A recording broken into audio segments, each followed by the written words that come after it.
Good morning, students, and my dear friends. I'm Dr. Shalini Shukla, and today is 28th of March 2022, Monday. Motivation of the day is live your beliefs, and you can turn the world around. In today's discussion, we are going to cover these articles. So let's start with article number 1 given on page number 1 of Business Standard. ED wants RBI to block NBFCs on a Chinese string.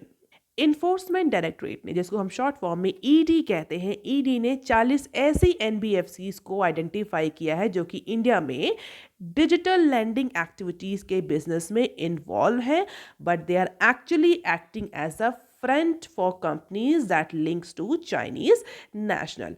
हम सभी को पता है pandemic के duration में India ने FDI के norms को बहुत ज़्यादा चेंज किया है, स्पेशली ऐसे कंट्रीज से एफडीआई जो कि हमारे बॉर्डर शेयर करते हैं। तो बॉर्डर नेशन से आने वाले एफडीआई को रेगुलेट करने के लिए इंडिया ने पैंडेमिक के ड्यूरेशन में एफडीआई के नॉर्म्स में चेंज किया था, जिससे कि क्लियरली आइडेंटिफाई किया जा सके कि जो इंडिया में फॉरेन डायरेक्ट इन्वेस्टमेंट आ रहा है वो किस कंट्री से लिंक्ड है, एक्चुअल बेनिफिशियरी कौन है उस पर्टिकुलर एफडीआई का।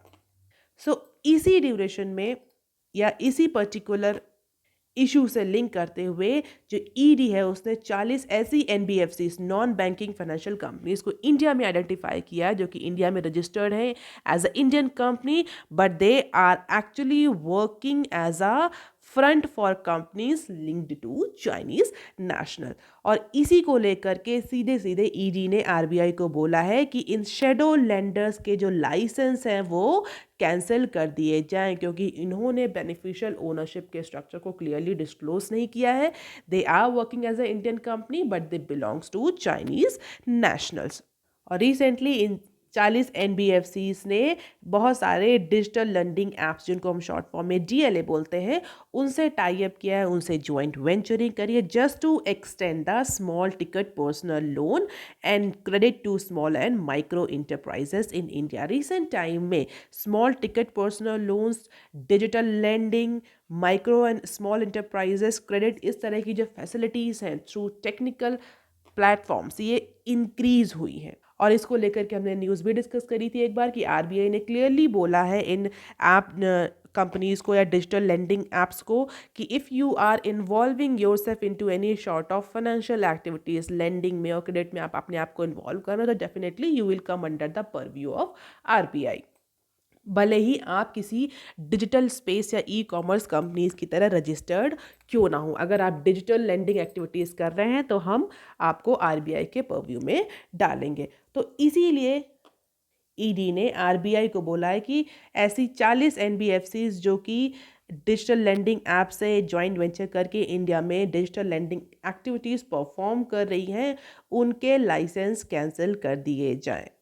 अपने इन्वेस्टिगेशन में ईडी ने क्लियरली आइडेंटिफाई किया है कि अगर इन एनबीएफसीज को देखा जाए जो जिन्होंने रिसेंटली डिजिटल लेंडिंग ऐप से जॉइंट वेंचर किया है, इन एनबीएफसीज का लेंडिंग और रिकवरी ऑपरेशन या किसी भी तरह के फाइनेंशियल परफॉर्मेंस या फाइनेंशियल फंक्शन पर कोई कंट्रोल नहीं है।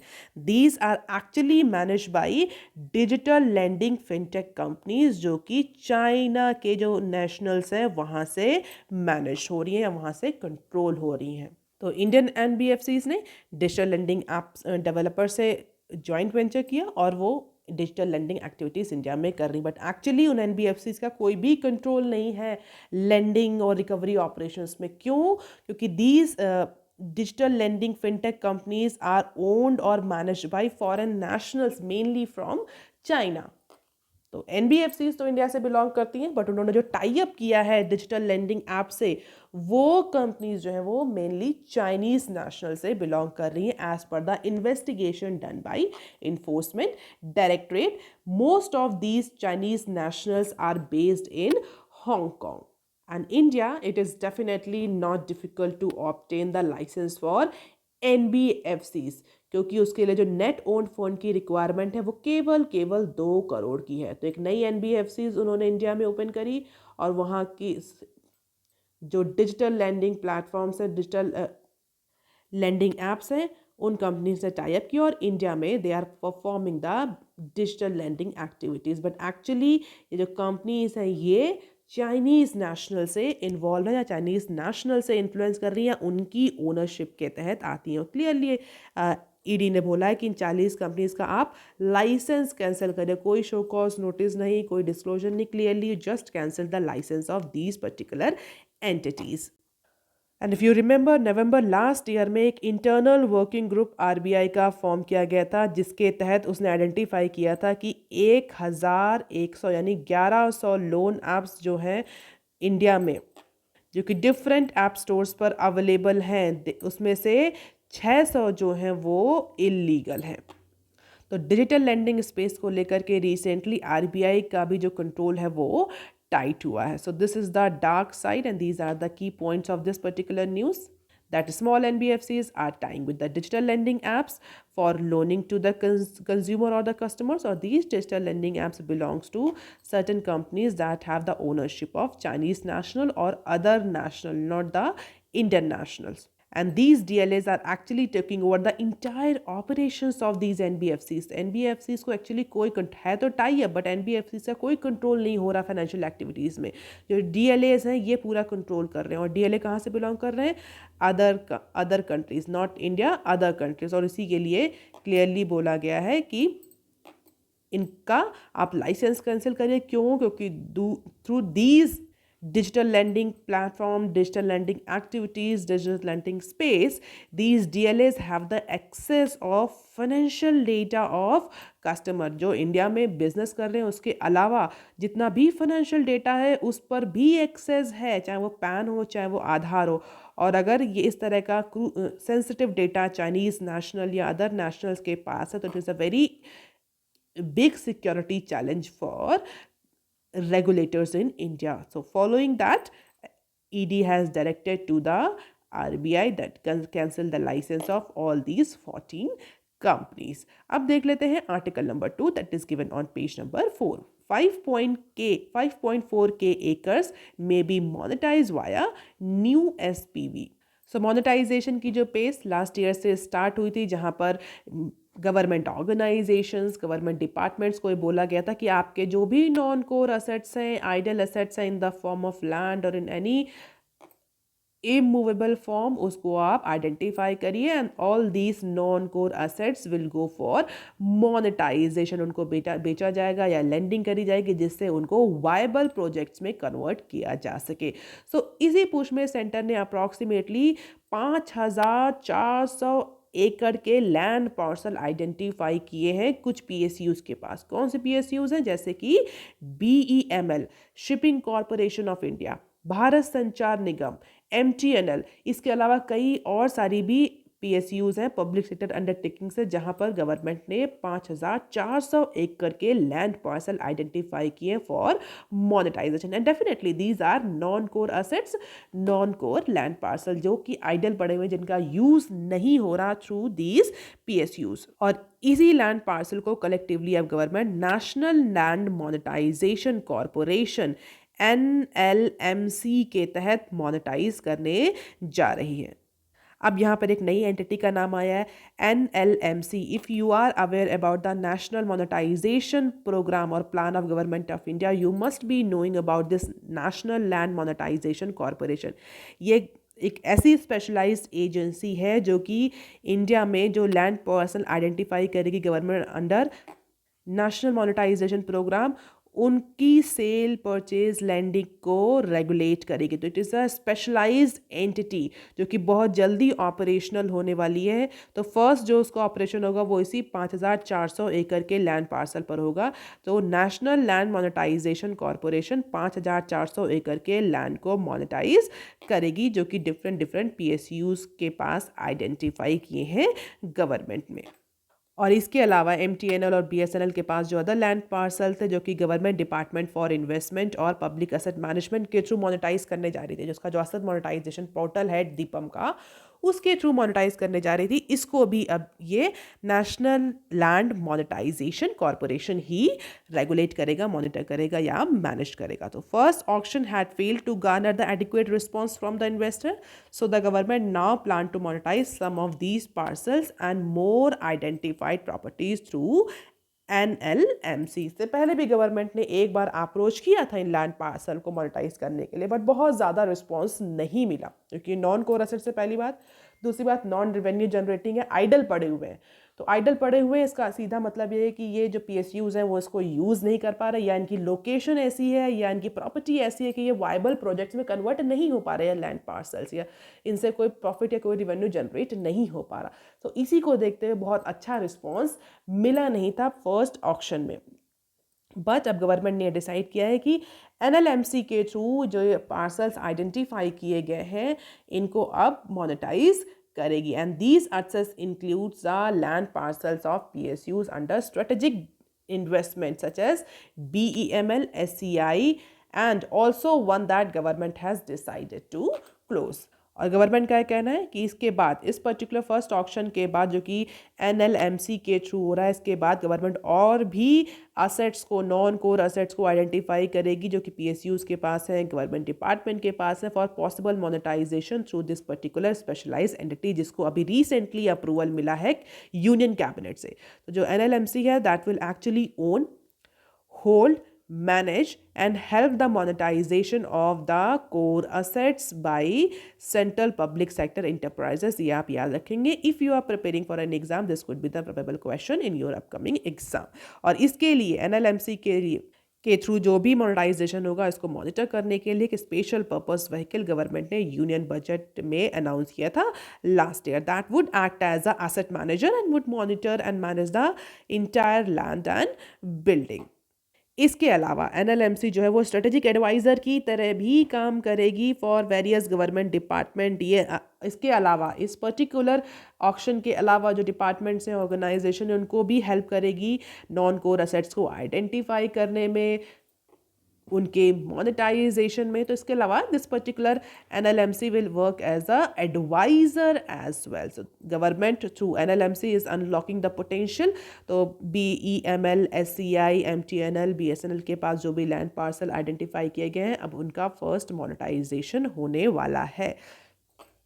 And this particular auction will have the initial authorized share capital of 5,000 crore and paid up capital of 150 crore। अब देख लेते हैं article number 3 that is given on page number 17। Indian banking in pink of health but what next। तो ये basically editorial है जो कि तमिल बंदोपाध्याय ने लिखा है इंडियन बैंकिंग इंडस्ट्री पर। ये कोई भी न्यूज़ नहीं है। Most of the time viewers ask me to cover the editorial by mister Tamal Bandyopadhyay, तो हमने इस बार इस न्यूज़ में तमिल बंदोपाध्याय के आर्टिकल को कवर करने की कोशिश करी है, जहां पर उन्होंने इंडियन बैंकिंग इंडस्ट्री और उसकी हेल्थ के बारे में डिस्कस किया है। रिसेंटली हम कई बार न्यूज़ में भी सुन चुके हैं, एक्सपर्ट्स और इकोनॉमिस्ट के पॉइंट ऑफ व्यूज़ को भी डिस्कस कर चुके हैं कि इस समय जो इंडियन बैंकिंग इंडस्ट्री है वो अपने सबसे बेस्ट शेप में, अपनी सबसे बेस्ट पोजिशन पे है। रिसेंट एक मिंट कॉन्क्लेव में जो हमारे रिटेल गुरु हैं इंडियन बैंकिंग के, मिस्टर KV कामत, उन्होंने भी बोला कि 50 सालों के उनके करियर में, 50 सालों के उनके अनुभव जो कि उन्होंने बैंकिंग इंडस्ट्री में हासिल किया है, उसको अगर वो देखें तो इस समय, इस बार जो बैंकिंग इंडस्ट्री की जो हेल्थ है, जो फाइनेंशियल हेल्थ है, वो सबसे अच्छी रही है। As per the Mr. Kamath, India's banking industry is in its best shape in the last 50 years in terms of asset quality and quantum of capital। और ऐसा नहीं कि ये सिर्फ मिस्टर KV कामत नहीं कहा है, इसके अलावा जो अदर एक्सपर्ट्स हैं, अदर इकोनॉमिस्ट हैं, उनका भी सिमिलर पॉइंट ऑफ व्यू है। चाहे हम former chief of BRICS countries, ICICI bank, जितने भी अगर हम देखें बड़े बड़े जो इंडिविजुअल्स हैं, experts saying they all are having the unanimous agreement on this, that this time banking business or banking industry have a very good balance sheet, healthy balance sheet, more specifically in terms of bad assets or the quality of assets is the quantum of capital। और even mister Kamat ने तो ये भी कहा था कि bad loans का जो टाइम है वो ओवर हो चुका है। Kamat who has headed the 5-member panel of Reserve Bank of India in August 2020 to decide on the terms of restructuring stressed loan affected by the COVID pandemic. But as per him, now this scenario is over. और ऐसा ही नहीं है कि ये सिर्फ हमें expert, जो Indian expert हैं, चाहे के वी कामत हो, चाहे वो chief of new development banks हो, चाहे वो आईसीआईसीआई बैंक के चेयरमैन हो, इनके अलावा जो अगर हम इंटरनेशनल क्रेडिट रेटिंग एजेंसीज की बात भी करें तो वो भी कहीं ना कहीं इस पर्टिकुलर ट्रेंड को आइडेंटिफाई कर रही है। It is not only the Kamat is not alone in exuding the optimism around the banking industry. Apart from him, other international agencies or rating agencies, India Rating and Research, India RA, Fitch, ये सब भी Indian banking industry की health को recognise कर रही हैं। और recently Moody's investor services ने भी इंडिया की जो बैंकिंग इंडस्ट्री का आउटलुक है उसको नेगेटिव से स्टेबल में रिवाइज कर दिया है। और ये कहना है कई सारे एक्सपर्ट्स का भी कि आगे आने वाले टाइम में कॉरपोरेट लोन्स जो हैं they will take over, they will replace the retail loans once the driving credit growth. तो ये एंटिसिपेट किया जा रहा है कि पोस्ट पैंडेमिक के बाद इंडिया रिकवर करेगी। तो जो एक निगेटिव ट्रेंड देखने को मिला था, जो ये डाउनफॉल देखने को मिला था specially in corporate loans, big loans, वो अब ख़त्म होगा। रीसून जो कॉरपोरेट लोन है वो रिप्लेस कर देंगे रिटेल लोन्स को। पैंडमिक के ड्यूरेशन में ये ट्रेंड बहुत देखने को मिला था कि जो कॉरपोरेट लोन्स थे वो फॉल हुए थे, वो उनमें डाउनवर्ड ट्रेंड देखने को मिला था, बट जो रिटेल लोन्स थे वो इंक्रीज हुए थे। उसका सीधा रीज़न था, अपने हेल्थ एक्सपेंडिचर को या हेल्थ एक्सपेंसेस को पूरा करने के लिए individuals were opting for retail loans. तो रिटेल लोन्स बहुत ज़्यादा इंक्रीज हुआ था और बिग लोन्स और कॉरपोरेट लोन्स वो फॉल किए थे। बट चूंकि अब इंडियन बैंकिंग इंडस्ट्री जो है वो हेल्थी सिचुएशन में आ रही है, तो ऐसा मानना है कि corporate loan will soon replace the retail once and will definitely drive the credit growth rate in India. So they are expecting that pickup in economic activity to drive the credit growth to around 10 to 13% and asset quality to improve further. और जो banks हैं उनका जो capital है वो pre pandemic level से भी अच्छा हो जाएगा। इट मीन्स जो फाइनेंशियल हेल्थ है वो प्री पैंडेमिक लेवल से भी ज़्यादा इम्प्रूव करेंगी and as a result of all this bank profitability will rise. तो बहुत ज़्यादा पिंक और या बोलते हैं रोजी पिक्चर प्रेजेंट करी जा रही है इंडियन बैंकिंग इंडस्ट्री का। Clearly there is a optimism all around. But ये जो हमारे मिस्टर तमिल बंदोपाध्याय हैं, इनका अलग पॉइंट ऑफ व्यू, इनका कहना है कि yes there is optimism all around, banking industry has never had its so good, it's ready to script the new chapter, but yes is it actually? But he has a slightly different point of view on this particular situation of Indian banking industry. तो क्या point of view है mister Bandyopadhyay का? उनका कहना है कि they are also agreeing on the point that yes, health of the banking industry or banking system has vastly improved. But कुछ sector ऐसे हैं जहां पर अभी भी इम्प्रूवमेंट की ज़रूरत है, जैसा कि माइक्रो लोन्स। जो कि माइक्रो लोन्स है वहां पर अभी इंडियन बैंकिंग इंडस्ट्री का लार्ज एक्सपोर्ट है, क्योंकि वो प्राइमरी सेक्टर लेंडिंग है।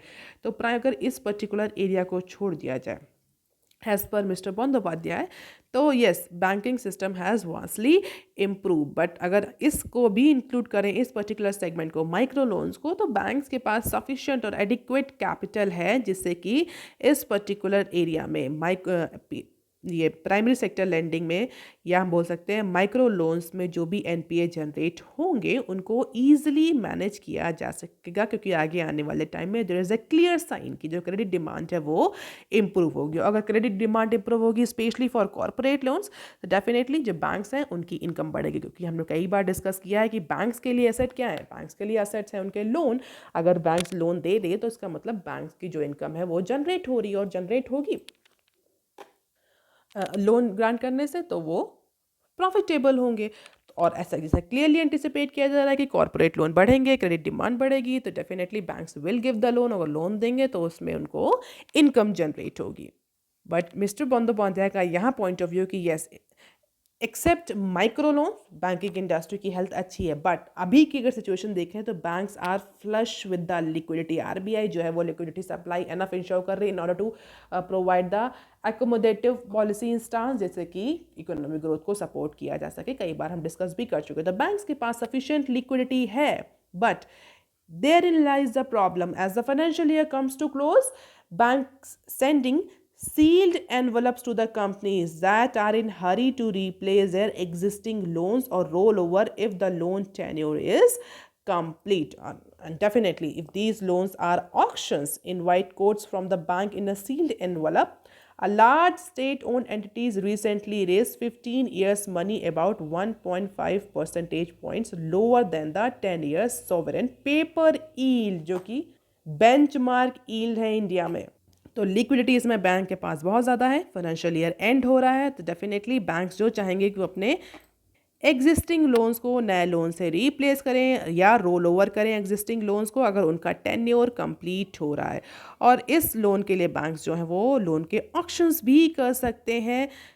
And a large state-owned entities recently raised 15 years money about 1.5%. मतलब अब बैंक्स के पास पैसा है तो वो लोन देना चाहेंगे, बट डेफिनेटली वो पैसा अपने पास नहीं रखेंगे, क्योंकि वो पैसा उनके लिए रिवेन्यू जनरेटिंग. अगर बैंक्स अपने पास आइडल कैश रखते हैं तो that is a cost taking activity. और अगर चूंकि बैंक्स के पास ज़्यादा पैसा है, bank every bank wants to lend it और roll over for the new loans और द एग्जिस्टिंग लोन्स, तो उसके लिए बैंक्स जो है वो चाहेंगे कि जो कॉर्पोरेट एंटिटीज़ हैं, इंडिविजुअल्स हैं, वो लोन लें. तो हम ये कह सकते हैं कि लोन की जो सप्लाई है, लोन प्रोडक्ट्स की सर्विसेज की सप्लाई बढ़ रही है. अगर उस रेशियो में डिमांड नहीं बढ़ रही तो डेफिनेटली क्या होगा, जो इंटरेस्ट रेट हैं वो फॉल करेंगे. और यहीं पर मिस्टर बंदोपाध्याय का कहना है कि approximately 1.5% lower than the interest rate, benchmark interest rate जो इंडिया में प्रिवेल कर रहा है, उस पर्टिकुलर इंटरेस्ट रेट पर बड़े बड़े जो कंपनीज़ हैं उन्होंने लोन लिया है आगे आने वाले 15 सालों तक. अगर जो एक नॉर्मल इंटरेस्ट रेट की बात करें, अगर हम देखें यील्ड रेट को 10 इयर्स के बॉन्ड की, तो 6% या 6 से ऊपर है. और इससे 1.5% नीचे अप्रॉक्सीमेटली 4 to 5% की इंटरेस्ट रेट पे जो बड़ी बड़ी कॉर्पोरेट एंटिटीज़ हैं उन्होंने लोन लिया है फॉर अपकमिंग 15 ईयर्स, आगे आने वाले 15 सालों तक. Another entity raised 1 year money at little over 4%. इसके अलावा बड़े बड़े जो इंफ्रास्ट्रक्चर प्रोजेक्ट्स हैं, they are also replacing their high cost long term loans with the cheaper loans, जो कि अभी रिसेंटली बैंकिंग इंडस्ट्री प्रोवाइड कर रही है विद द न्यू एक्सपोजर. तो बड़े बड़े जो लोन्स पहले 7, 6, 8, 9, 10% के इंटरेस्ट रेट पर थे, तो कंपनीज क्या कर रही हैं, companies are now replacing these loans with the new loans, जो कि उन्हें 4 से 5% के इंटरेस्ट रेट पर मिल रहा है, because of the increased cash flow, because of the increase liquidity in the banking industry.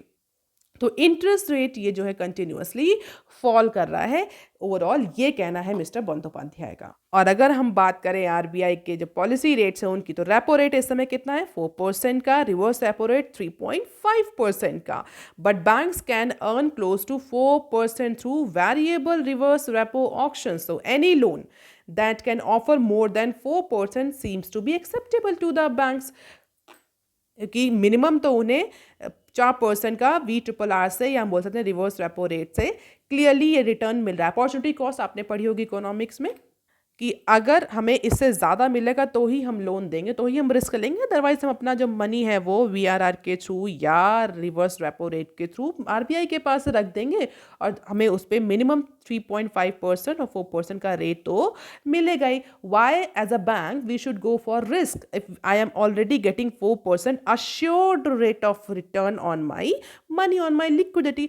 हम तभी लोन देंगे एज अ बैंक जब हमें 4% से ज़्यादा इंटरेस्ट मिलेगा. And corporate borrowers are merely replacing or rolling over the loans at a cheaper rates, and the banks have no choice but to participate into this repricing game. अभी तक क्या होता था, जो पब्लिक सेक्टर बैंक्स थे वो private sector banks के जो कस्टमर्स थे उनको स्नैश करते थे, but now war is more broaden, private banks versus PSBs and PSBs versus PSBs, and such canalization was not seen earlier as per Mr. Bandyopadhyay. तो ये उनका कहना है मिस्टर बंदोपाध्याय कि बैंक्स खुद के ही वॉर में फंस गए, खुद के ही नैरेटिव में फंस गए. Credit growth, it the same old story, soon one may see bubble in certain pockets. So what is the net result of this euphoria? The savers are on the losers since post-tax. They don't earn enough from the bank deposit to beat the inflation. तो bank जो depositors हैं definitely उनका जो interest rate है, if you are depositing 10 lakhs, तो अब आपको उस पर 4% से ज़्यादा इंटरेस्ट रेट नहीं मिलेगा. क्यों? क्योंकि हाँ, बैंक को भी उस पर 4% से ज़्यादा इंटरेस्ट रेट की लेंडिंग नहीं मिल रही है. तो लूजर साइड पे कौन होंगे? डिपॉजिटर्स होंगे. तो ये कहना है कि बैंक्स जब जिस तरह के क्रेडिट ग्रोथ के वॉर में इंडल्ज हो गए हैं, जिस तरह से कंपटीशन बढ़ गया और जिस तरीके से इंटरेस्ट रेट फॉल कर रहा है नए लोन प्रोडक्ट्स का, future is highly uncertain. Banks are too on the losing side because their interest margin are being now compressed. तो डेफिनेटली वो उनकी फ्यूचर प्रॉफिटेबिलिटी को अफेक्ट करेगा. अभी के लिए तो बड़ा अच्छा अच्छा लग रहा है, बट फ्यूचर में that will impact their profitability, that will impact their financial health as well as their profit margin. Only the borrowers are getting the benefits, but once get cheap money, once risk taking ability rises. तो mister Bandyopadhyay का कहना है कि we are celebrating too early. अभी bank की health बहुत अच्छी दिख रही है, they have enough liquidity, good capital, healthy capital, but what about the future? So as per him we are celebrating too soon. तो ये पूरा जिस्ट है इस एडिटोरियल का. अब देख लेते हैं article number 4 that is given on page number 18. Crypto industry sees exit ahead of new tax regime. हमने राष्ट्र की 2-3 न्यूज एनालिसिस में कंटिन्यूसली डिस्कस किया है कि 3% टैक्स ब्रैकेट में आ रही crypto currency. Apart from it, एक अगर आपके डिजिटल असेट से आपको लॉस हो रहा है तो you cannot offset the loss that occurred by one digital assets through the gains of other digital assets. और इस पर्टिकुलर लॉ की वजह से इंडस्ट्री में जो था all around negative sentiment develop हो गया. 1 अप्रैल से ये नए टैक्सेशन लॉस, नया tax regime specially for crypto currencies implement होने वाला है. So with the days go ahead before the new tax regime around the crypto assets kick in, several investors are actually booking their profit earlier. 1 अप्रैल से पहले profit लो, बेचो crypto currency को और निकलो Indian market से. तो they are actually rebooking their profit और they are either booking their profit earlier than 1st of March, rejigging their portfolios and moving their crypto assets to their private wallet outside the India, जैसा कि industry ने warn किया था. Industry ने कहा था कि स्पेशली 3% के आप ले 30% का आप ले रहे हैं tax, that is okay, but जो ऑफसेट वाला क्लॉज है दैट इज नॉट गुड. इससे क्या होगा, इंडिया में जो इन्वेस्टर्स हैं वो इंडिया से बाहर जाएंगे, जो क्रिप्टो एक्सचेंजेस हैं वो भी बाहर निकलेंगे. इसके अलावा जो ब्लैक मार्केटिंग है, ग्रे मार्केटिंग है, डार्क नेट पर जो मार्केटिंग है, डार्क नेट का जो बिजनेस है वो स्टार्ट हो जाएगा. तो यही ट्रेंड देखने को मिल रहा है. जो क्रिप्टो इन्वेस्टर्स हैं they are looking profit ahead of April 2022 when the new tax rules comes in, and they are looking for new pastures and they are looking for relocating. Around 100 entrepreneurs from crypto ecosystems are moving out of India because of this new tax regime by government of India.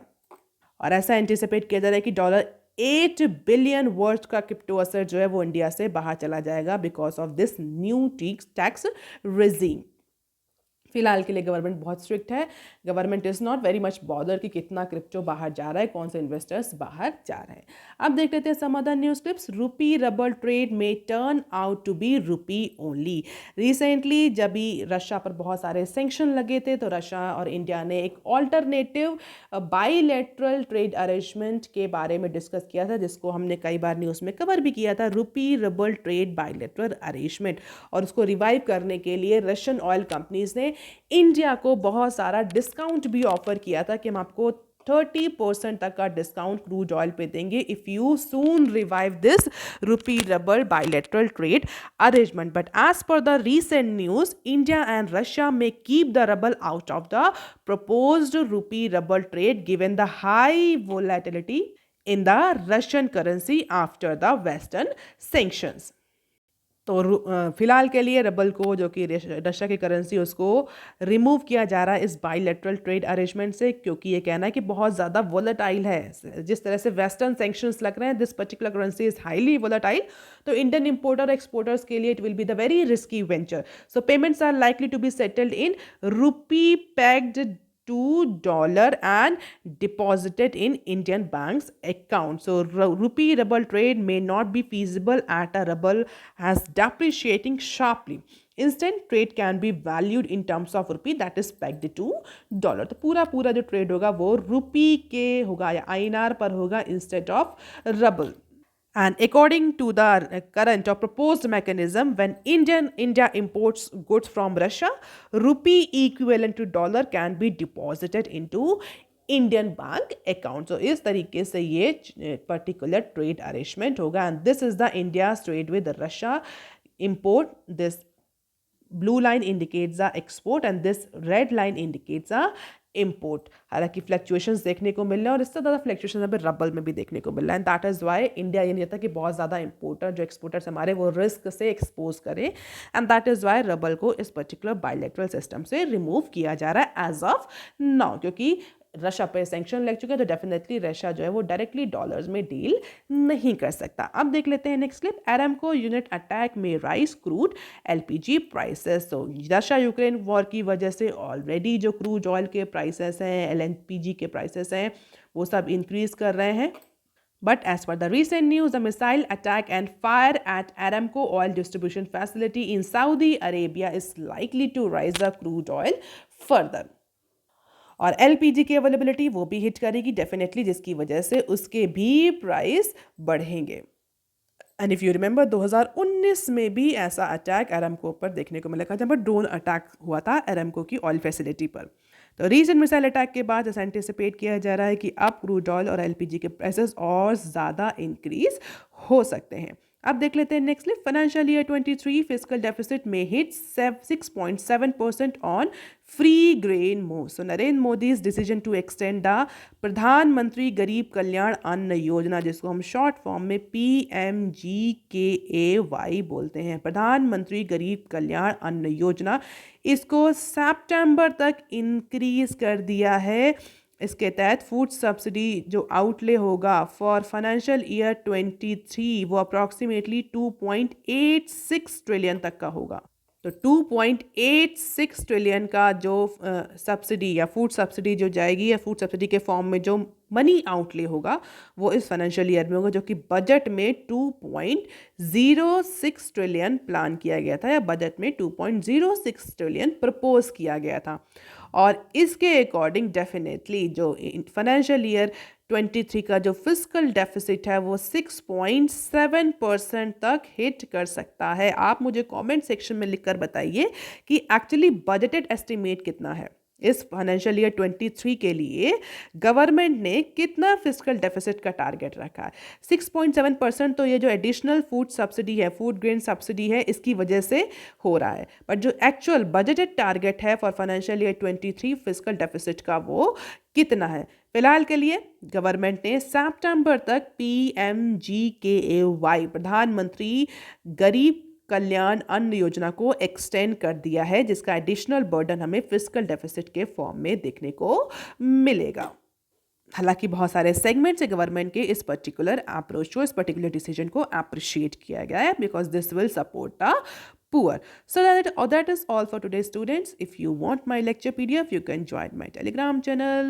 You can also follow me on other social media platforms. If you have any query and suggestion, you can write on comment section below. Please like, share and subscribe. Thank you. Have a nice day.